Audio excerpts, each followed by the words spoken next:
No, no worries. Hi, everybody. Welcome. I'm excited today. We have another ARA, Ask Rawan About Anything. And Rawan brought a guest that's going to illuminate and expand on what Rawan's going to talk to you about. No more secrets about scholarships. So let's get started. We want to go through some slides with you, as you know. And Rawan, as I recall, I'm going to have to do the changing of the slides, right? Probably. I think I'm not sure I have control, Sue. So yeah, we Okay. All can. right. Well, let's get started then. All right, Rawan, on to you. All right. Good morning, good afternoon, everybody, and thank you for being here. I believe this is our sixth or seventh live. As of today, I nearly have 40,000 followers on LinkedIn, so that's a lot of us here. And I always find it nice to dedicate time once a month with Sue. And today we have a very special guest to talk to you about scholarships. Since it's scholarship season, a lot of people are applying for funding. A lot of people are trying to advance their credentials by getting a bachelor's or a master's or even a PhD. So now is the time to be looking for those opportunities. And that's why today we're doing this live. Um, the picture you see on the screen is a picture I took during my time in the UK studying in Swansea University. I was on a scholarship. I was on a scholarship as well. It wasn't one of the famous scholarships. It was called the Era Francis Davis Scholarship. And this is something that I want to talk to you about today. A lot of people think about the famous scholarships all the time, but I also want you to think of scratching beneath the surface, digging deep, looking for opportunities that not everyone is looking for. Because if you're always applying for the competitive scholarships, it may be hard to get one. So, we're going to be talking about generic tips and generic techniques to get a scholarship. I don't want to really call it secrets today because they're not secrets as such. Some of this information may be obvious to some of you, it may not be obvious to others. If you do have other tips in the chat, or if you have gotten a scholarship, please feel free to share them as well in the comments, in the chat. Don't hold back your knowledge. I always say there's enough stars in the sky for everyone. I sincerely believe it. So don't hold back your knowledge. Share it with others, and you will see that God is making things easier for you as well. So we'll start the show. So you can go to the next slide. So we'll do some do's and don'ts, but before that, we'll do introductions. So over to you, Sue, for your introduction. All right. Many of you know me. I'm the mentor with pom poms. Oh, I put a GIF in and it's not GIFing on StreamYard. So here's the real pom poms that I use. My fun fact, I changed it out to show you that I'm finally able to meet some of you actually in person. So I have been fortunate to go from Nepal all the way to the west coast of the United States, and north and south, and meet four or five already different mentees and course learners that I've had. I will let you know where I'm traveling. So if you're in that region, let me know and we'll figure out a meetup. All right, on to you, Rowan. All right. So good morning, good afternoon, everybody. If you're following me on LinkedIn, my name is Rawan. I'm a development professional. I'm currently based in Namibia. I work with the World Food Program. I've been here for about a year and a half. For the past few years, I've been in sub-Saharan Africa, over Senegal, Malawi, Zambia, and I focus on poverty reduction, but I'm very passionate about youth employment. So I hope sooner rather than later it becomes my full-time profession, and I can make a difference in the world for myself and for all of you as well who are looking for jobs, especially at the early stages of their career. I have a master's degree in public health. I got it through a scholarship, as I said, in Swansea University. And a fun fact is I really like hats. I don't know how this obsession started. I like fashion in general. Many people who have met me in person know this as well. I love to shop. I like styling. So maybe in the next life, if I don't do youth employment advocacy, I think I want to be a stylist. So the next slide, Sue. So there's a few scholarships that I've gotten since we're talking about scholarships today. The main one is the one for my master's degree, but also a lot of people, when they think about scholarships, they think about like massive scholarships or master's scholarships or PhD scholarships. But there's also small scholarships that you can get here and there, like fellowships or training programs that can help build your CV so that you can get a big scholarship like an academic scholarship. So don't underestimate the small opportunities, the ones that are for a few days or a few weeks or a summer exchange program. Don't underestimate these as well because they can really pave your road for a much bigger opportunity. Next slide, Sue. So, if you're following me on LinkedIn, you might already know that I've written a book about youth employment called No More Job Secrets. I hope you've read it. If not, please do read it. In the book, I don't heavily focus on scholarships, but if you do want, there's a section where I talk about what kind of degree you need for a certain international job. For most international jobs, the great majority, there's a very few opportunities where you don't need a master's scholarship for an international career. But if you want to work in an NGO internationally, or you want to work in the UN internationally as an international professional, not a national officer. As a national officer, there are many opportunities where you don't need a master's degree. If you want to work internationally, most of the opportunities, I would say, need a master's degree. So to get a master's degree in a university abroad or in an expensive university, if you can't afford it, you will most likely need a scholarship, and that's what we're talking about today. Next slide, Sue. Okay, so this is just a brief outline of my book. I'm not going to go through that in detail. If you have any questions, you can get in touch on LinkedIn, or we can have another chat about it. But today, I'm assuming that lots of our audience will be early career professionals or people who are still looking to get their master's degree. So you can say hi in the chat, say where you are, and maybe your dream scholarship. So for example, you could say my dream scholarship is to study, let's say at Harvard or MIT, and I want to do a major in art history, something like that. Be as specific as possible. I believe in manifestation, the law of the universe listening to you. So make it your reality. Type it in the chat to make it real for yourself, and we will project the comments. So we have a very special guest of honor today. He will introduce himself, but he's gotten many scholarships, and he will be here today to answer your questions. He does have to leave a bit early, so type your questions sooner rather than later to make the most out of his expertise and his very special presence. Over to you, Ahmed. Hello, good morning, good evening, everyone. Thank you so much, Ron, for this amazing introduction. Thank you, Sue, for inviting me as well. Nice to meet you, meet you all, let's say. My name is Ahmed Al-Buqsumati. Whoever knows me on Facebook, my name is quite different. It's Ahmed Nagib, which is, yeah, it's a kind of, I have 7 names, so it's a kind of fun fact. So I graduated from medical school nearly 10 years ago, which seems to be, I'm starting to get quite old.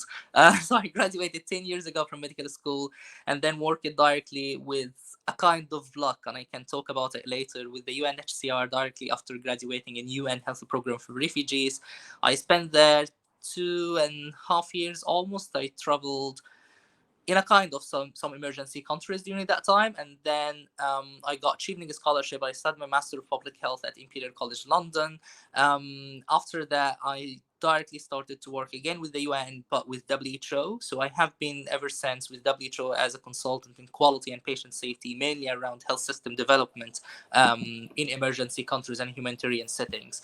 Other than that, at the moment, I'm holding, let's say, 3 positions at the moment. So I'm doing my clinical GP training in the UK, in Cambridge, and I'm doing academic clinical fellowship for primary care research at Cambridge University, and I'm teaching as part of the Master in Health Policy at Imperial College London. In terms of scholarship, so I mentioned here I got overall what I can count more than 16 scholarships so far. As Rawan mentioned, not all of them masters and PhD, otherwise like I'll be, oh wow, I get 16 masters. But it includes some scholarships, a kind of short and small scholarship from some universities and some organizations that lasted maybe 1-2 weeks or even a month, but it can literally change my life, and it's already changed my life. So maybe the main focus I will reflect later on in some of your question about mainly the scholarship at Imperial College London from Achieving. One scholarship I really like, and it had some lessons for myself, just to believe in myself more than anything else. I got from Harvard University. I can talk about it as well, and some other small scholarships where I try to get network and navigate through them to get my next step in terms of, okay, where I will be, where are the next steps for the scholarship. So it's always a kind of something to say that one scholarship is always leading to another. It will be quite surprising for all of you if you talk to anyone. It's almost very rare, and personally I find it very rare to find a person who got only one scholarship. It's very, very rare. If you got one scholarship, you'll get the second, third, fourth, and fifth. It's a kind of addiction. So and one fun fact, I'm quite talkative, so try to stop me. One one fun fact about myself: I have never traveled any country for fun. So I traveled so far, I think, to 32 countries, and I have never traveled for fun, in like just a trip for fun. 32 countries I traveled only for scholarships, kind of. So it was all funded. So again, if you are just interested to go around the world for free, so I would advise just apply for scholarships. I wasn't expecting him to say that. No, no, the donors are going to start taking away the funding if they hear that. But I mean, a lot of people as well, traveling is expensive. So it is one of the perks maybe of getting a scholarship. That's not the main goal, of course. Your goal should be beyond that. And if you know Ahmed or you're following him, you will know that his goal is way beyond that. But it's a perk. When you travel, you get to meet others. When you meet somebody, it opens one door after the other, after the other. So more of an addiction, it becomes sort of like it's like a cascading domino effect of success. So yeah, there are many advantages to getting a scholarship. This is just one of them, and 32 countries is a lot. But yeah, we can get started about secrets to getting a scholarship. Ahmed and Sue, feel free to interrupt.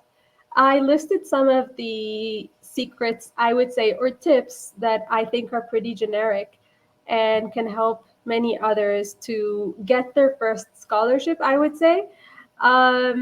So there are some strategies. One of them I would say is start early.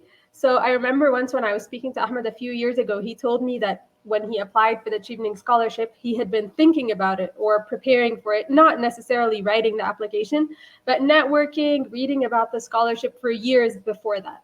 So it doesn't necessarily have to be you sitting on your laptop, but if you start early, accumulating that experience, building that network, volunteering in your community, working on yourself, maybe learning a new language, starting an initiative.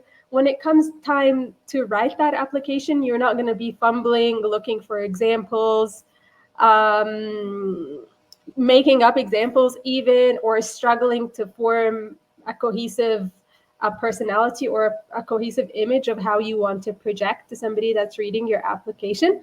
So start early. That does not mean start early before the deadline or start early, but start as early as now or as early as you feel I need to work on myself. I need to take a course on this. I need to read on that. And you really don't need to have money to do that. If you have internet, I always say that's more than enough. So don't wait until it's time to hit that send button to start working on your application. You need to start way before that, years, even months, as early as you can. Ahmed, do you have anything to say about that before we go on? Actually, yeah, maybe about this part is I always advise any person who talks to me about any scholarships. I always say, like, the most common question I receive about scholarships: do you think I'm ready to apply now? And they list a lot of amazing achievements, actually.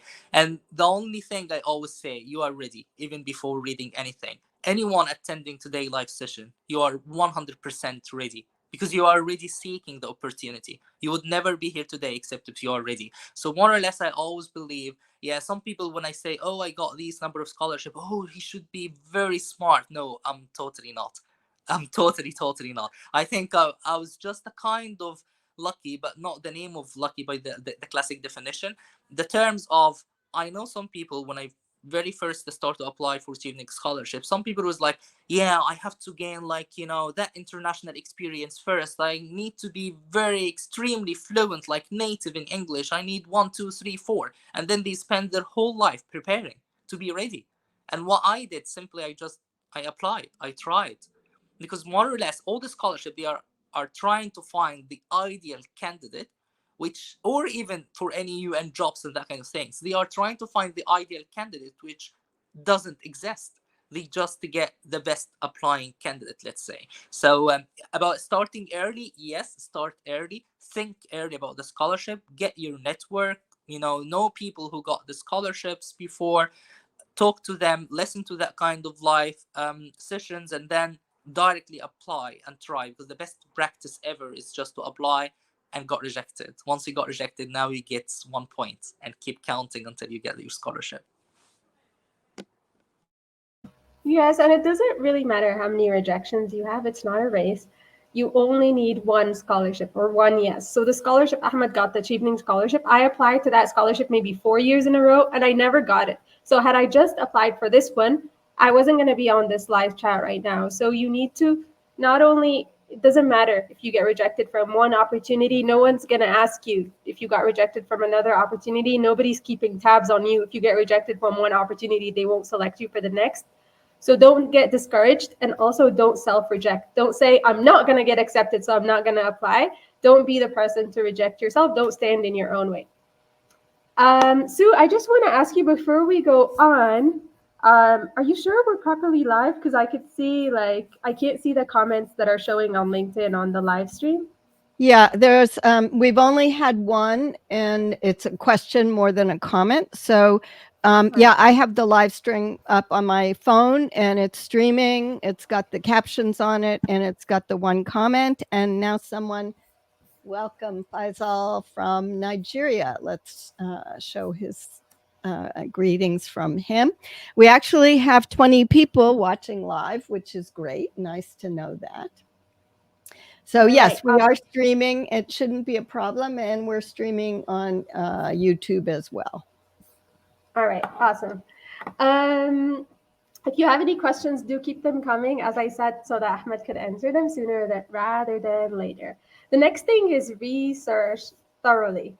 Now, when I am on the other side of a committee reviewing an application, whether it's a job application or a CV or whatever it is, just by glancing at the application, I can tell if this person has done his or her research or not.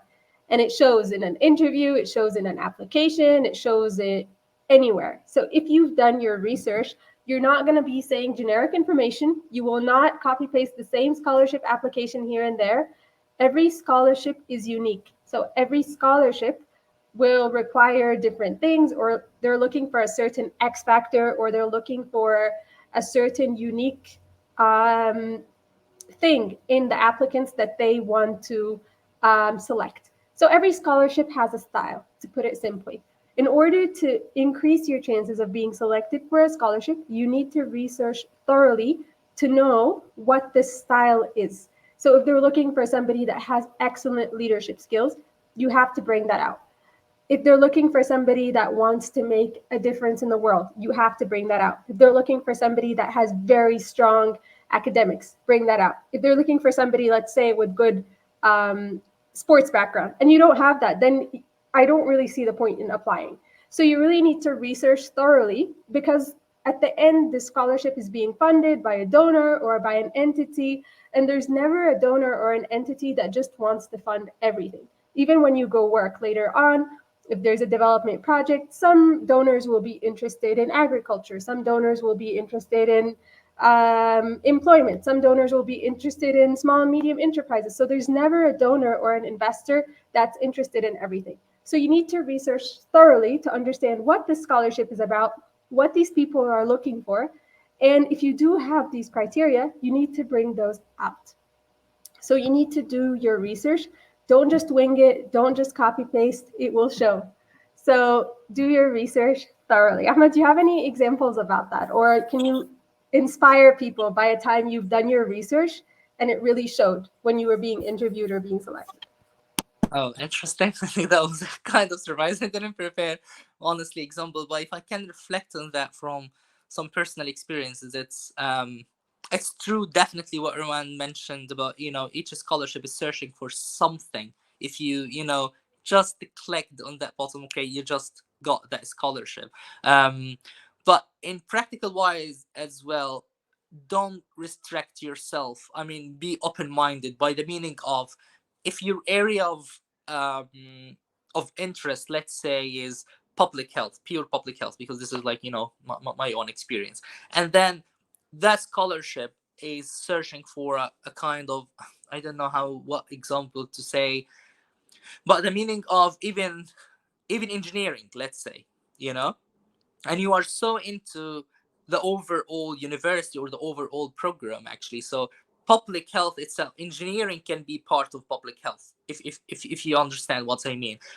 All the fields are kind of overlapping. So what Rawan mentioned, when you apply actually for each scholarship, try to make a unique application for this particular scholarship. It means, even if you think, all right, this is not the scholarship I'm searching for, and actually it can be, but you just have to tailor your application to this particular scholarship, just to change the wording that you are using, and be open-minded in terms of, and understand your field research well, in terms of, when you are talking about public health, it's something huge. It includes climate change, so maybe you should apply for something like that. It includes health system, yeah. It includes wash, water and sanitation. It includes World Food Program. I mean, Rowan's background is public health, and she's dentist by educations, and now she's working with the World Food Program. So if you think about it, and someone is thinking, oh, it's not public health, no, actually it is public health.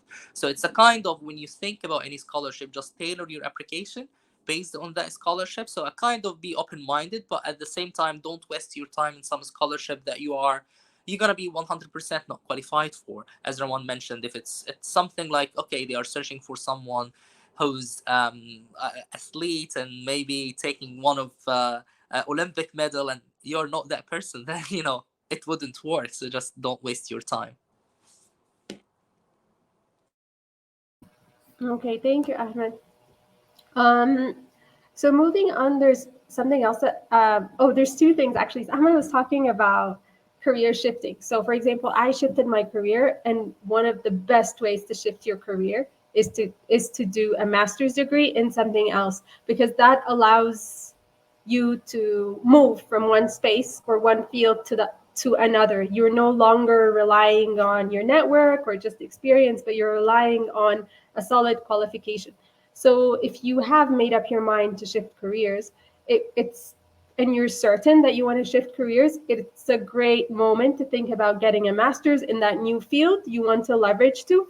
However, the person that's funding you will need some solid convincing that this is not just, an exploratory phase for you, or you're not just trying something new, or, getting a taste from the buffet and then you'll move on to something else.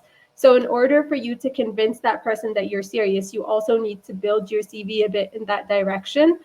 So you can do some volunteer work in your community. You can start freelancing on websites like maybe Fiverr or Upwork in that field that you want to move to. You can start job shadowing. You can start even your own NGO, your own consulting firm. You need to show this person that you're serious in order for them to invest in you, or to incentivize them to invest in you. So getting a master's degree or getting a PhD, whatever it is, or a second bachelor's, a second master's, is a great way to shift careers. But it's often difficult to do that, especially if you have not saved enough money to fund your own studies, or you're not invested enough in your current job to keep going every day, or you're going part-time. So it's very difficult to pay for a second degree or another degree. So if you want a scholarship, you need to be serious to show that person that you're serious. And believe me, it's obvious most of the time. In very few occasions, it's not, or the person um, manages to somehow put on that facade when they're not serious. But in most cases, a person that's doing scholarship screening has seen so many applications and has met so many applicants that they're able to see through you as well. So make sure that you're telling the truth, but make sure you've also worked on yourself before presenting yourself to a person.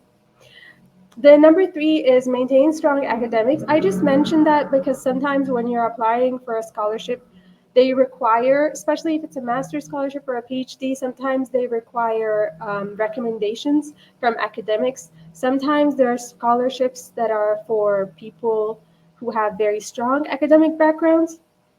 That's not the one I was on. The scholarship I was on was for African women, or African women who wanted to study STEM or science fields. So if you do have a strong academic background, maybe that could be an edge for you. I didn't. I wasn't the most clever person in university. But if you do have that strong academic background, I would suggest that you leverage on that and you start looking maybe for some scholarships or funding opportunities that are rewarding that kind of merits, like academic merit scholarships. If you don't, that's completely all right. There's other scholarships that are looking for people with leadership qualities, or other scholarships that are looking for people from certain ethnic groups, or other qualities that are looking for people with extracurricular activities or music or sports, whatever it is. So don't put yourself in a box and say, I'm not smart, I'm not going to get a scholarship. It's not true. You can be not academically clever. Of course, you need to have passed your bachelor's degree or to get a master's, or you need to have passed or completed one degree to move on to the next, but you don't necessarily need to be a genius to get a scholarship. That's not true. I'll pass over to Sue and Ahmed in case you want to say anything, and then we can move on.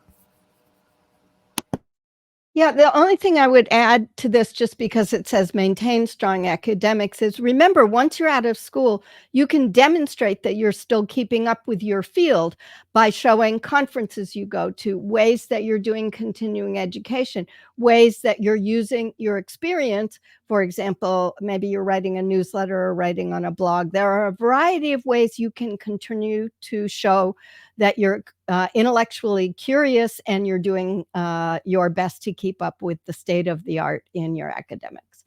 All right, on to the next page. All right. So there was just a question in the chat from Dr. Luanza. I'm just going to project it. I can't see it, but oh, let me just show it. So if I'm not mistaken, Dr. Luanza, I think I know your daughter, right? She's the young girl that does the podcasts. You can correct me if I'm wrong, but if that's your daughter, I'm not worried about her at all. I'm not worried about her at all. So I don't, you can correct me if I'm wrong, but if I'm not mistaken, she's a young woman and she interviews others. She has her own podcasts and she's very charismatic, very successful. So maybe I would advise her to document her work so that when it comes time for her to apply for these local scholarships, she has a portfolio to show, but she's definitely in the right path. She's doing all the right things. You can also post her YouTube channel or her podcast channel in the comments for other people to see what I'm talking about. But you can also correct me if that's not your daughter. I think I remember her. She's interviewed me before. So number 4 is Rawan, identify. I was just going to jump in and say your previous advice is start early. So the advice for this young honors professional and anyone else listening is the best time to start is right now, no matter where you are in your career, if you want to start stacking up those scholarships. I thought that was great advice on your first set of slides. Yeah, and it's true. It can never be early enough. And you've seen those like really influential female young figures like Malala and the climate activist Greta. So you've seen these people who have started really young, and they've, Malala, for example, has moved on to study in Oxford University, which was ranked at that time as the best university in the world. So you can never start too early. And if you do start early and you build that image, you become inspirational to other women in your community. You become a figure, a leader. So I would say I would advise her to keep going. Maybe she's at that point where she needs to identify what she wants to study, where, and to start looking for opportunities there. But otherwise, I think it's great as well that you're asking on behalf of your daughter. It's difficult to move on in life when you don't have like a supportive network, or supportive parents. So I appreciate you attending and asking on her behalf as well. It shows the type of parent that you are. We need more of those. So number 4 is identify local scholarships. Most people are always looking for international scholarships, but it makes sense, right? Supply and demand. So if you are applying for a local scholarship, you're competing with people within your country, um, or within your community. So the competition will be less. So for example, if you're applying for a scholarship, let's say like the Chevening scholarship, they do the selection processes per country. So you're only competing with people, if you're Indian, with other Indians, or if you're Chinese, with other Chinese participants. But if you're applying for a scholarship that I posted a couple of days ago, there's a scholarship in Oxford called, I'm sure I'm going to pronounce this incorrectly, but the Hoffman Scholarship, or the what something, I just posted it a few days ago. So this is a scholarship for professionals around the world who want to enter Oxford University. So of course, if you're applying for a scholarship like this, you're competing with people from all around the world. It's a global selection process. So start with identifying those local scholarships. Maybe in very highly populated countries like Egypt, where I come from, it's also very competitive. But if you come from a small country like where I live right now, Namibia, maybe your odds will be quite high to get selected, because not many people will be applying for those scholarships.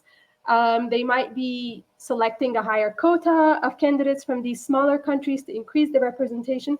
So start by looking for the local scholarships. Of course, still apply for the international ones. Don't self-reject, but look for the local scholarships. In Egypt as well, we have some businessmen or some large organizations that fund students. Like, for example, there's a very important and rich businessman called Sawiris. He has a scholarship in Egypt, so they also fund students to study in different prestigious universities. So dig deep within your country, within your community. Look in the newspaper, look on LinkedIn, follow the influencers, and find those opportunities and apply for them. Ahmed, I'll pass on to you over here if you have any advice on that. Well, actually, I think it's the same. What you're saying is definitely right. It's the same. Maybe if I can add something just for the benefit of everyone. I mean, because at the moment I'm part of the teaching staff at Imperial, so I have been involved in assessing some scholarship application actually at Imperial College, and at the moment Imperial is seventh best university worldwide, and surprisingly enough, even for international scholarship, if it seems to be, oh, that's impossible, I will compete internationally, as Rawan mentioned, actually even for international scholarships, sometimes it's not only the academic background, it's not only your CV. Sometimes when they see an application coming from a very small country, that just a very small developing country, that's more attractive for them to consider it more than someone coming from high income country. I heard it from the head of a committee who was just choosing a scholar. He mentioned, he was defending to give the scholarship to some person who is not the best in terms of point system, in terms of assessment, but that person, she was a lady coming from a kind of poor income country according to the World Bank classification, and he was very big advocate for her, despite there are, I think there were like 12 other applicants. They were higher than her in terms of system. The top one was like impressive person. He's matching every single one, every single point in terms of the scholarship thing. And then he was advocate for her because he said all the other candidates, they are good enough to catch other scholarships. This lady and this girl, it will be very hard for her. That will be the chance of her life, so we can change literally her life by choosing her. And it ended up, this girl, she got the scholarship. So even if it seems impossible, it seems international, if it seems, oh, I don't have the best CV worldwide, I will be compete with graduates from Harvard and Cambridge and that kind of thing. Sometimes this, scholarship committee is not thinking that way. So I really like the expression that everyone keeps saying, don't self-reject yourself. That's the biggest mistake you will do for yourself in your whole life. Yes, guys. So if there's anything you take away, not only for scholarships, really, I even say that for jobs, because I feel, and now I know, as somebody who manages others as well, you can train people. if the person has that initiative and they have that ambition, you can train them to do anything. So if you're trainable and you have that initiative, if you have that drive, if you have that fire, go for it, apply. Other people on the other side of the table, they know maybe you have those skills, or you come from an Ivy League university, but you don't have that fire, you don't have that passion, which you can't give to somebody. So really don't stand in your own way. And maybe somebody, the right person, will be able to see that and take a chance on you as well. We need to go a little faster because we don't have that much time. But number 5 is utilize scholarship search engines. Maybe people in the past used to do that more. Now, I love LinkedIn. I'm on LinkedIn all the time. A lot of opportunities that I find through LinkedIn. In some countries, like where I'm based right now, a lot of opportunities are advertised in the newspaper. Maybe that's not so common in other countries where there is no newspaper culture. So you know where you're based, and you know, or you can determine how best to find those opportunities. So if you're in a culture that's heavily reliant, let's say maybe in China they don't use Facebook that much, so maybe it's not the best place to search. But in Egypt we do use Facebook a lot. Over here in Namibia, people love the newspaper. So it depends on where you are. Use the right engine to search for those opportunities. There's no one size fits all approach. You need to understand the culture. That's part of being, like, socially intelligent as well, which is a characteristic you will need to apply for a scholarship. So look for the opportunities in the right places and be in the right places to find those opportunities. Number 6 is write a standout essay. There is no formula for the perfect essay. But for me, I would say that however you write it, whichever formula you follow, however you do it, it needs to show who you are. So if it's a very stiff application, if it's rigid, if it's full of jargon, if it doesn't show who you are as a person, it is very unlikely that somebody will be willing to, call you for an interview to learn more. It's like watching a series or watching a movie. You need to leave that person sort of on a cliffhanger or get them intrigued about your story, make them interested, however that looks for you. Some people are good storytellers, some people are more factual, some people have very touching personal stories, others don't. So you need to decide for yourself what will make your essay stand out. There's no one definition or one formula to stand out. Otherwise, that would be oxymoronic, right? If everybody was standing out the same way, no one would stand out. So you need to find out what makes you stand out, what makes you unique, and then bring that forward, spotlight that in your application. Ahmed and Sue, do you have any advice on that? I think that's a really important point. I Before we definitely have move on. something to say on this because I review these occasionally. Make sure you follow the instructions that they have. Make sure you follow any guidance, and make sure you write, just like when you're looking for a job, write to what the scholarship wants you to achieve, because your goal is, as a scholarship recipient and finishing the scholarship, they want to talk about their alumni being wonderful examples of whatever focus in public health, healthcare, whatever they're funding. So write to that as you write a standout essay and bring your uniqueness. Remember to write to their specific points. So you can apply to multiple scholarships, but just like multiple jobs, each one has a different perspective. So write to the audience that's reading it. And if I can add something to that, because I think the writing has not been my strongest skill so far, and I'm still the same. I mean, I would say maybe Rawan would be the first time for her to hear that, but there are some people they are really talented in writing. They are really talented. And again, Rawan is first time to her to say Rawan is that person. She is just purely talented in writing. I remember very well, I knew Rawan like for many, many years.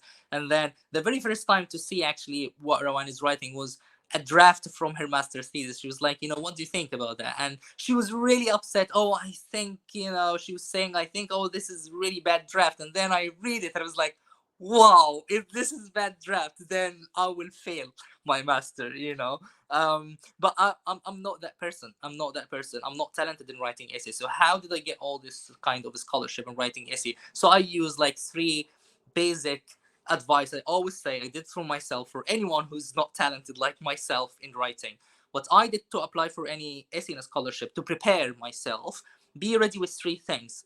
I already had three different documents for myself. One document, I conclude every single thing I did in my life in numbers. Just I write it as numbers.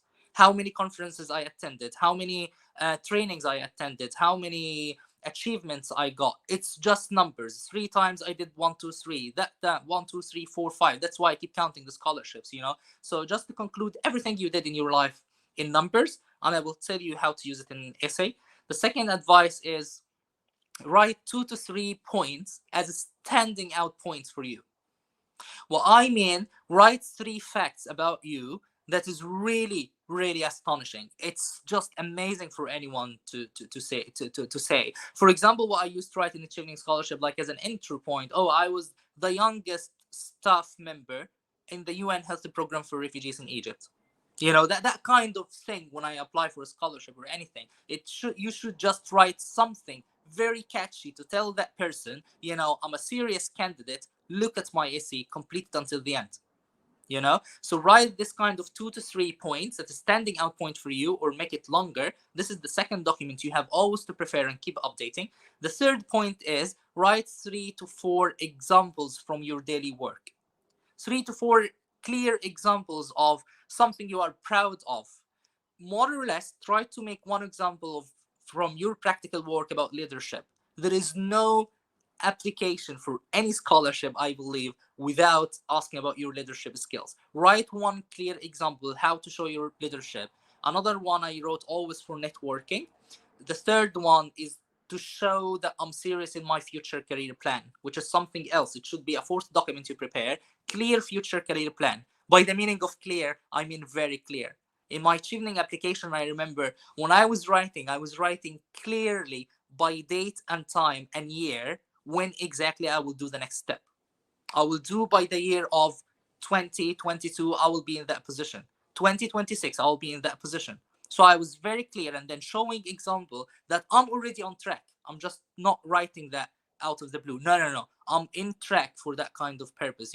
So write down something to prove for them that I'm serious about my plan, you know. And the fourth and final part, write about some situation you are proud of in terms of overcoming certain challenge. I'm flexible, I'm capable to overcome challenges. I understand I'm not the best, but I can be the best. So just to show them that kind of things. So if you prepare that kind of three documents, conclude everything in your life in numbers, 2 to 3 standing out points, and the third thing is some examples that show these kind of things, 3 to 4 examples, and then put all of that together in any application, and you will feel, oh, I can write something personal, as Rawan said, personal and tailored to the application that I'm applying for. You just combine everything and be genuine. Don't use weird words, because I'm not good in maybe in English and using like amazing and fantastic words. It's not me. I write very plain, simple English language. Like, okay, I want to be the scholar. You have to choose me. Literally, I said that in the evening application. They said, like, literally, they were asking me, why should we choose you? And my very first answer, that again, you have to use that in the interview to be brave enough to say it. I said, actually, you need to choose me. It's for your benefit to choose me.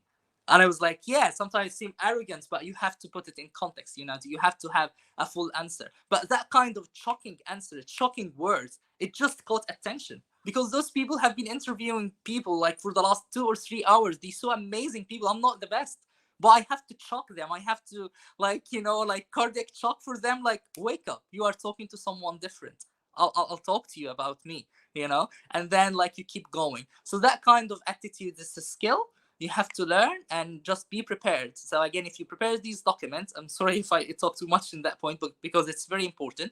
If you prepare this document, I always say, if you are very well prepared, and also your other documents, like just the graduation certificate, IELTS, blah blah blah, I always say, what if I told you there is a good scholarship, but you have to apply today before the end of today of today? You must be ready. You can apply in just one day, because you have everything in your mind prepared, and you just apply for it. So I hope no one will be disappointed if you are not a good writer like myself. you can always stand out even if you don't have amazing writing skills. Awesome. And Ahmed, if you can you please share with the audience as well how you compile that document with the numbers? So how do you do that? Do you do that weekly? Do you do it monthly? Do you use an application? Do you use your phone? Can you break it down a bit for people who want to start doing that? To be honest, I'm very old fashioned person. Like I'm not very good in technology. I think now there are a lot of apps that they do that. But what I do is literally, once I got this similar advice from a person like many years ago, I started to write. Like today, for example, some one of you will listen to it and then got inspired about this point. All right, I will do that today. Then I spent a whole week just concluding everything before in my life. And then what I do, honestly, I'm not restricted by week, months, or anything. When I do anything extra that can add to this number, I immediately, on the same day, I update it. On the same day, literally, I just update it. Because if you think about it, you are not actually doing achievements every single day in your life. Maybe you will get one event or one standout point in your career every 2 or 3 months. So if you actually set every week to add this point, maybe you are actually adding a kind of useless point, because if you are adding more numbers every single week, that's weird. That's not the type of points I want you to consider. The type of points I want to consider is something really significant in your career. And actually, I would advise even for people who are searching for jobs to do the same in their CVs. So I have my personal main CV that I never share to anyone. I have a huge CV, like 18 pages. It has every single thing I did in my life.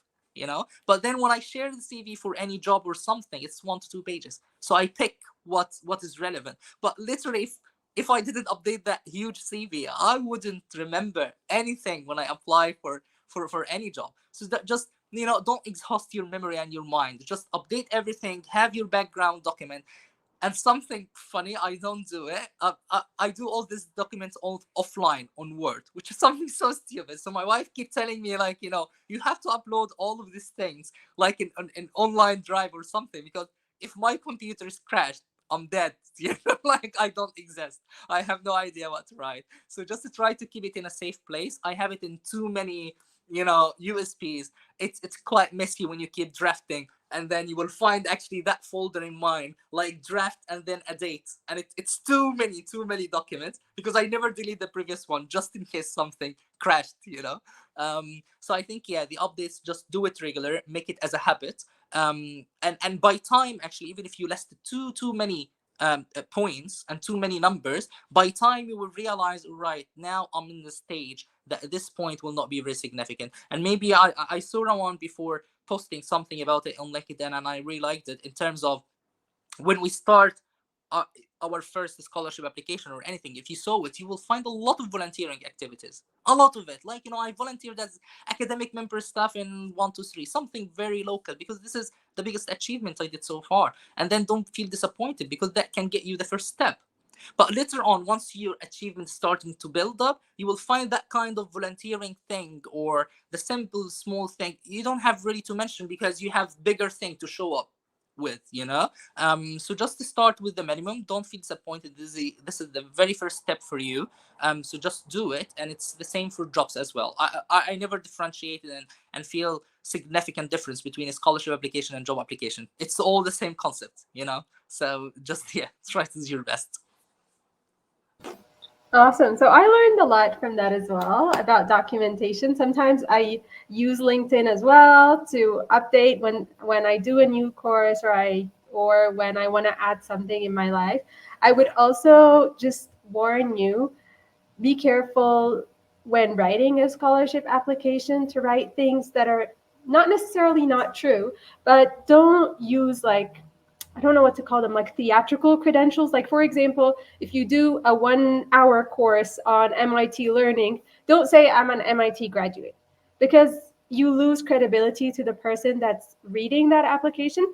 So, yes, be confident. Yes, sell yourself, but also be mindful to not share false information or misleading information, because that could easily make the reader um, lose um, lose that like that credibility when it comes to reviewing your application.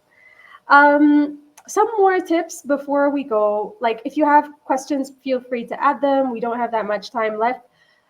I would just say some more generic tips. You need to have letters of recommendation for any application. Most job applications require that.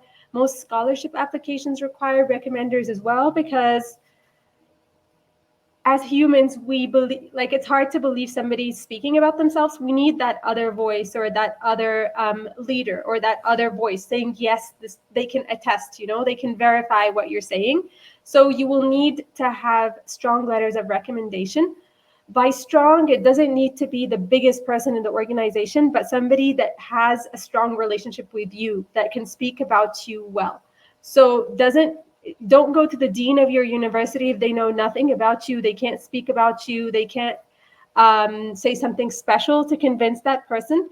Yes, letters of recommendation are very important. People do background checks. Remember, scholarships cost the government, or they cost the donor thousands of dollars. So they need to make sure that they're giving this to somebody who deserves it, somebody that wants to make a difference, somebody that is keen about their future.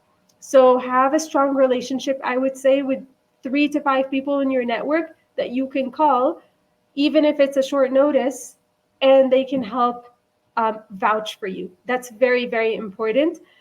Often that's not something you could do at the last second. It takes time, months, years, weeks to build a strong relationship with somebody. So don't leave networking until the last second. You need to network way before you actually need to tap into that network. So have strong letters of recommendation, have strong recommenders. It's not always easy, but it's something that you need. So don't keep to yourself. You will need somebody to vouch for you sooner or later. So make sure you have that baseline, or you have that network that you can tap into. Ahmed and Sue, I'll pass over to you if you want to add anything before we finish the last few points.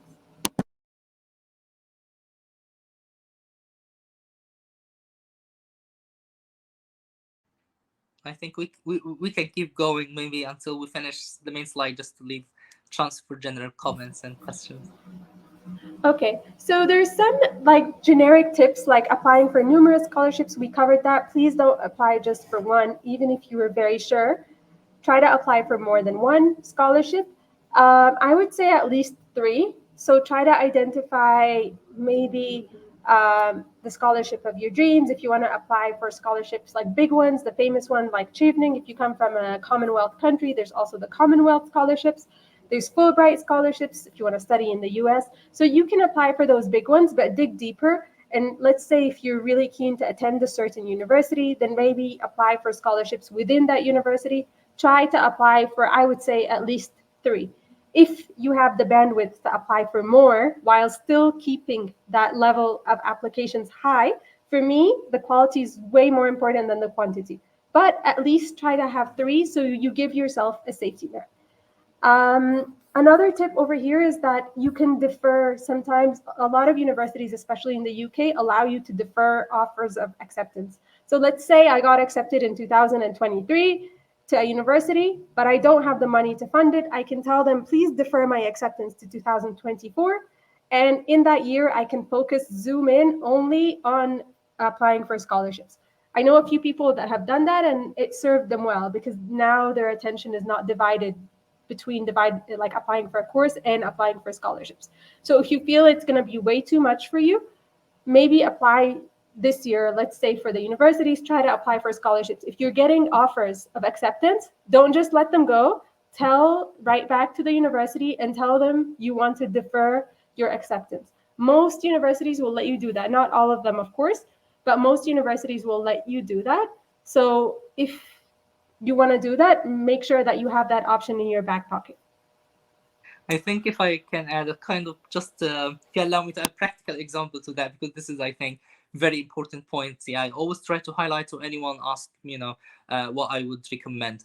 As Rawan mentioned, don't apply for one scholarship. I would really encourage you apply for as many as possible. What I mean, again, when we mentioned be real about your future career plan. So if in your future plan in general as a person, you decided this year, this particular year, let's say 2025, I will be studying my master in international university. That's a solid point for me in my career. I, I will not give up in that year. So what I did for myself, I was deciding in 2017, I will get international scholarship to study my master of public health out of Egypt. That was like an end point for me. I will do it. So in 2016, I think I applied overall for too many scholarship. I can't remember how many, like too many scholarship everywhere worldwide. Because again, the master degree might be the entry point for you to go everywhere. Don't strict in mind, oh, the country that I will do my master in, it will be the country of my life. No, that's not true. So I decided to apply to every single scholarship I can meet for master of public health in international university that I like again. And then I ended up clearly, and as I said, I wasn't the best, I was just applying. I ended up with 3 different scholarship offers in the same year in 2017. So I got offer from Achieving, I got offer from a scholarship in Germany, and I got another offer from a scholarship in Finland. And then I was comparing between the 3 because it ends up right. I applied for too many, I got rejected in some, and I got accepted in some. And just to highlight 2 important points from these even 3 offers in that specific year, don't forget that you can mix up some scholarships. This is very important as well. So the scholarship I got in Finland, it was in Tampere University. They were covering tuition fees, but no living expenses. And I'm not ashamed to say, okay, I'm coming from a background of poor to middle income family, so I can't afford actually living abroad without money. I can't afford that. So what I did, I went to an organization, and as Rawan mentioned, dig deeper into your local community. You will find something. So I went to one of a kind of NGO that is opened by one of the huge businessmen in Egypt. And then when I went there, I told him, like, I have that offer, tuition fees is covered, I need living expenses, I need 14,000 euros. That's clearly what I said.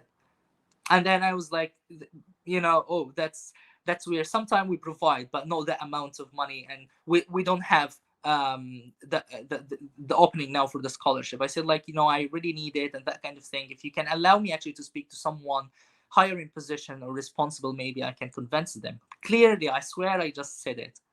And then they got me into the office of some senior, because the secretary outside, I was talking to her like with really enthusiasm. I was literally traveling from Alexandria to Egypt just to meet, to go and get a try in this. And then when I got into it, that's why it links to my very first point. Each scholarship qualify to a second. Once I get into the office to that senior person, I went there and I was just starting to talk, and she was looking at me in a weird way. Like, I don't know why she's looking at me in that way. And then eventually she stopped me and she said, like, I was telling her my name is Ahmed al-Buqsumati. And because this is the official surname for me, but everyone is knowing me Ahmed Nagib. And she was like, your name is not al-Buqsumati, I think your name is different. I was like, I have 7 names. And I told her, like, some people know me as Ahmed Nagib, but I don't think you never. And she said, oh, you are the one who won it was Fame Lab competition. It was another competition I won and I got a scholarship from. She said, like, you are the one who won that scholarship like 2 years ago. I was in the final of this kind of competition when you presented. I can't remember her, but I said, like, yeah, I won that competition. And then, oh yeah, I know you are a really good person and that kind of thing. And I spent time speaking to her, and then she offered, I will talk to the committee, blah blah blah, and eventually they offered me full funded for that 14,000 for my living expenses. And after they offered me that, I ended up declining all the offer because I got accepted in Achieving to go for Achieving. So what I mean, like, just do your efforts, and eventually Allah will just guide you through some way. Okay, you will got many offers. So apply for every single scholarships, and even within the scholarship, consider blend B, C, D, and E. I'm sorry if I'm talking again a lot, but this is very important. For example, for Achieving scholarship, because the application currently is open, the application for the scholarship is different from university, right? So you apply for the scholarship as different thing, and then you have to get an offer from a university in the UK. So when I applied for in the UK, in my year, I applied for 11 universities, 11 different universities. I got offer from 10, and I got rejected in one, all right? And I remember very well, I'm not ashamed to say, I emailed that university, and when you have a kind of, why did you reject me? I felt upset. Like, why do you reject me as a university? So I emailed even that university after that, and I sent them literally attaching my 10 acceptance letter from 10 universities saying, like, tell me the rationale. Why did you reject me? That was something not nice I did. Honestly, I'm not proud of. I shouldn't do that. But it's still what I mean. It's just apply for as many as possible. And just to highlight, don't underestimate yourself. Among these universities that accepted me, it was Cambridge and Oxford. And I didn't never imagine that these two universities would accept me. I was so into Imperial College, which is still among the top 10. But I mean, I thought, oh, Oxford and Cambridge, oh, that's impossible. They will not accept me. That's why I never put them in my chevening application, and I ended up, okay, I can't go for them because I didn't mention them. I mentioned only Imperial. So don't underestimate yourself. Just apply for as scholarship as possible, and you will get the best chance for yourself. And eventually you can actually decline some scholarship. Surprisingly enough, you will be able to decline some scholarships if you have better opportunities. I've never declined one yet, but I'll let you guys know when the day comes. uh, so to wrap up, we're going to be staying for 10 more minutes just to wrap up. There's two questions that I received yesterday. I put them in the slides, but a few more secrets or a few more tips, and then we'll go through some don'ts and answer the two questions we received. If you still have a question, you can type it in the chat, and we'll try to get through it quickly.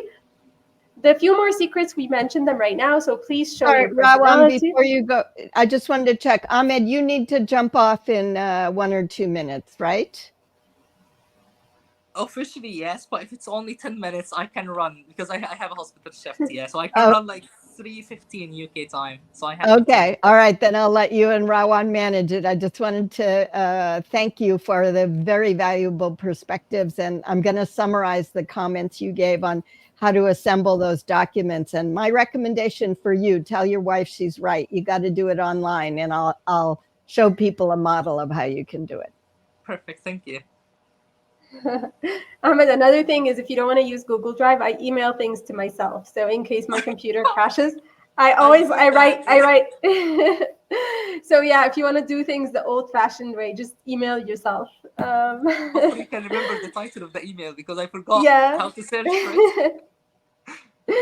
But yeah, in short, like more secrets, please show your personality. Don't shy away. If you have extracurricular activities, show those too. And for interviews, make sure you really prepare for the interviews as well. Um, Other things is avoid scams. If something looks like it's too good to be true, it most likely is. I've never paid for a scholarship application. Yes, some universities have an application fee. That's not what I'm talking about. I'm talking about a fee to apply for a scholarship. I have not seen that yet. So avoid scholarship scams. If somebody's asking you to pay to apply for a scholarship, big red flag. If a university requires a fee to apply, maybe consider another university. Lots of universities don't require application fees. Um, Especially Rawan, that these. sorry. Sorry, go Yeah, ahead. yeah, so sorry to interrupt. Just to add to this point, because Imperial College and other universities started actually to ask for application fees, and I can guarantee you 100% based on personal experience and now being the teaching staff, if you are coming from low and middle income country and you email the course coordinator saying, like, I'm coming from this low and middle income country, I don't have enough financial resource to pay that tuition for our application fees, they will definitely 100% they will waive it for you. It's a kind of college policy inside the UK and I think in other universities. So just don't ignore the strengths of emailing someone. Yes, don't like, and also don't push yourself too hard. At the end, you're a student who's applying for funding. I remember there was a top university that I wanted to go to when I was like younger, and the application fee was about, I think, 150 US dollars, and at the time that was my whole salary. And I remember I saved and I paid my whole salary for a month to apply for a university, and I never got accepted. It was a risk, a leap of faith. It shows how much I believed in myself. But I would also say that's not clever, especially if you have other obligations in your life or somebody relying on you. So do use other techniques that are more sensible, like emailing that university.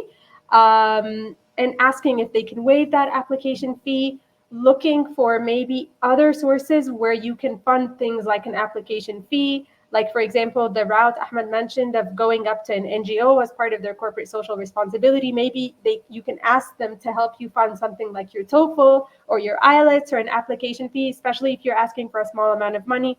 Maybe it's small to an organization like an NGO or a corporate, which is $100 US, but it may be massive to you, especially if you're earning in local currency. So you can look for non-traditional ways. You can start knocking on doors, but don't do anything ridiculous like trying to push your way past security. We're not saying that.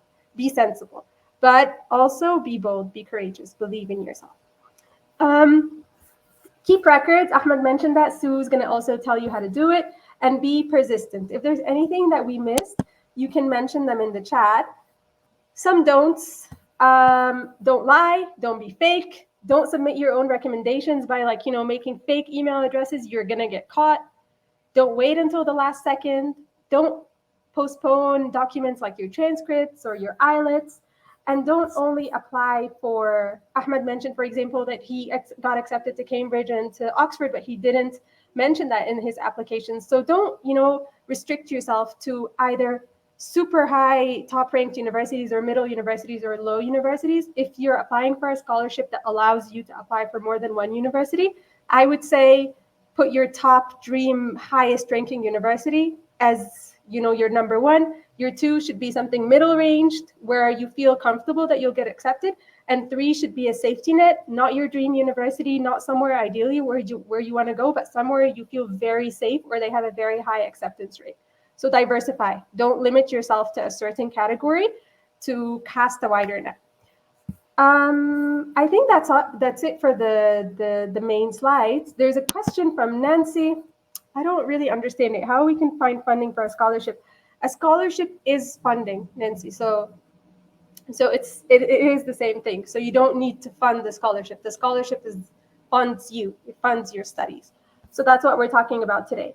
How to look for these scholarships, however way you choose, depending on where you live, depending on where you want to study. So for some Q&A, there's two questions that I received yesterday. I'll say them quickly. So somebody asked, how do I know if a university is accredited? So to me, I don't really care. Nobody has ever asked me almost where I studied or which university. It matters a lot less than you think. So yes, if you want to get into academia and become a professor or become a researcher, it will matter. People will care, but more often than not, people are not really too fussed about where you studied, as long as the university is accredited. So there is a website of higher education. I think it's run by UNESCO, which is the United Nations Agency for Science and Education. So this is the website, whed.net. So search for any university just to make sure that it's accredited, especially if you want to work in a large organization like the UN, just to make sure that this course is accredited. So this was one question. It's pretty straightforward. Just go to that website and search for the university. The other question I got was, I'll leave that to you, Ahmed, and then Sue can wrap up. The other question was, how can I get a scholarship mid-course? So a young man was asking yesterday. He's studying in a European country. I don't remember. I think it was Belgium. And he's in his last year or last 2 years of getting an aviation degree, and he has become orphaned. And he needs about like 10 to 15,000 US dollars, but he's towards the end of his course. So how can he get a scholarship now? If you have any ideas, maybe you can answer that question, and then we can wrap up. Yeah, sure. So I think for that kind of question, as you mentioned, it's a quite tricky one, because it's. But I would say, even, and I already gave example of it. It's exceptional circumstances need exceptional actions. So you are not in a regular situation. This is definitely exceptional, but sometimes this exceptional thing is a strength point for you. So what I mean is, now you have to be the person who is creating the scholarship. It's not the opposite. You will not find a clear scholarship for that kind of things. It's quite rare to find. So what I used to do, literally just put in a suit, literally a classic suit, and then I go to the capital of the country where I am. I used to go to Cairo because I'm based in Alexandria, and then literally I pick some organization, like big known organization, like networking company, Mobinil, Etisalat, that kind of things, or huge NGOs. And as Rawan mentioned, every single organization of those, they have a specific fund. They are obligated to give it to the community. 100%. Every single organization. They don't do it for charity, they just do it for tax, but they have that amount of money. So what you have to do, literally approach them, and believe me, they will accept it more than you can imagine. So as I mentioned, the example for this 14,000 euros, and in Egypt this is a really huge number, and I got this scholarship from nothing. There was no even opening for that scholarship, and I went there. I told them my story and 1, 2, 3, and that's it. And just by the way, that was not my very first organization to enter. I'm not that lucky. So I entered 4 or 5 other organizations, literally as simple as I go to the security at the door of the company. I swear I do that. Like going to the security, telling the story, my name is blah, blah, blah. I graduated from blah, blah, blah. And I used to have a lot of certificate because Egypt likes certificate, printed one. This is all my certificate. I got this scholarship in Finland, and I need that amount of money. I'm telling that to the security man downstairs, and he's like, okay, I don't know what to answer. I'll put you to the reception. And then the reception, I repeat the story. And then the reception, oh, that's quite interesting. I'll put you up to whoever. And I keep up, up, up until, okay, I reach end point in certain company. All right, that company is off. I go to the next. You have to do efforts and you will find it. So that example I did, it was in 2016, again, because I started my master in 2017. So that was in 2016. And then I did it again in Harvard, as I said. So I got a scholarship for short course from Harvard. It was, I think, 10,000 USD to attend that course, So I applied for it, and I got a scholarship from Harvard to cover the tuition fees. And then the course was either to be conducted in the main campus of Harvard in the US, or actually in their Global Health Center in Dubai, in Emirates.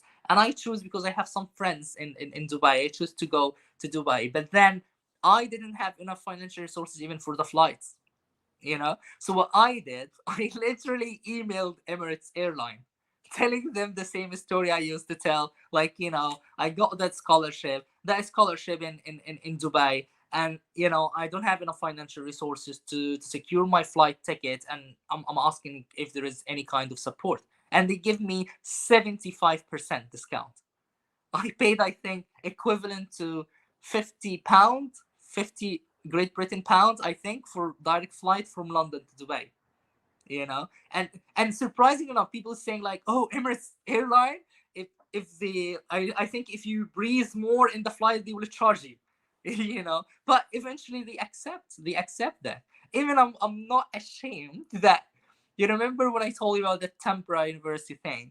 I swear. So the lady was like, after she told me, all right, the committee, she called me, and the committee accepted that kind of funding that will be given to me. And she invited me just, to do a kind of presentation, just to wrap up a kind of presentation, just to get that fund. And I went there, and then they were saying a kind of normal question at the end, like nice question, like, do you need anything else from us? And what I said, I was like, I don't have a laptop, and I think everyone in the university gonna have a laptop. So if you can give me a laptop, that would be great. And then everyone started to laugh because they thought I'm joking. And someone was like, oh, do you need it Apple or any laptop? And I was like, I'll prefer Apple if there is. And they started to feel, oh, I'm talking serious. And then one of the committee members said, like, you are quite brave. I'll give you what you need. So they were offering a laptop just out of the blue. I said, I need a laptop. So as long as you are enthusiastic, again, just to go for it. So for that person, even if you are in exceptional circumstances, and you approach it, local NGOs, even international NGOs, telling your story, that 1, 2, 3, I want to complete my education. Believe me, you will find some chances. Just do your part, do your efforts, and you will find some chance. It's not easy. I can't promise it will happen, but eventually it will, and it will come forward. So I'm sorry if I have really to run now, just to catch my hospital shift. But it was really, really my pleasure to be with you, and hopefully we can keep in touch. I think my LinkedIn is already there. Feel free to drop me any message, and apologize in advance if I got late in replying. But thank you so much, Sue. Thank you so much, Rawan, and hopefully we're gonna catch Bye, up soon. Ahmed. Thank And you so thank much. you, Ahmed. This was a Thank you. great, lively discussion. You contributed a lot to a body of knowledge that isn't well written down. So you'll help us help everybody else. All Thank you. right. Thank you so Good much. luck. Thank you. Have a lovely evening. Bye. Yeah, bye. Rawan, do you want to answer this question from Cyan, or you want me to? Yes. I can just say what I know, so and you can feel free to add on. I was gonna say it completely depends. So most universities, if you come from a country where English is not the national language or not the main language, then so for example in Ethiopia you speak Amharic, so they will require you to do either the IELTS or the TOEFL. um, I studied in Egypt. I was studying in English. I still have to do the IELTS. So it depends. Check the university website. You can email them and ask. But I would say if you're comfortable doing the exam, you will need it. So instead of going through the same process with every scholarship, the IELTS, I believe, expires, the academic IELTS expires after 2 years. So I would do it. Save money for it and do it and keep that certificate for those 2 years where you're applying for scholarships because it's a key document. Over to you, Sue. Thanks. I get a similar question a lot when I work with people, either primarily through the course I have on professional presence. Here's what I want people to understand. Sometimes the application readers don't necessarily think about your country and what the situation might be. So Rawan's right. Do your homework and figure out if you need us to take one of those two tests and make sure that you comply with that. Also, remember that the first thing they're going to see about you is your application. So just like everything else you'll do in life, make sure it represents your best writing, get help with it, have someone proofread it. Even me at my advanced stage, I try to do my best proofreading or have someone else look at things because we don't see it. For those of you who want to understand how to approach languages, let me give you a simple formula.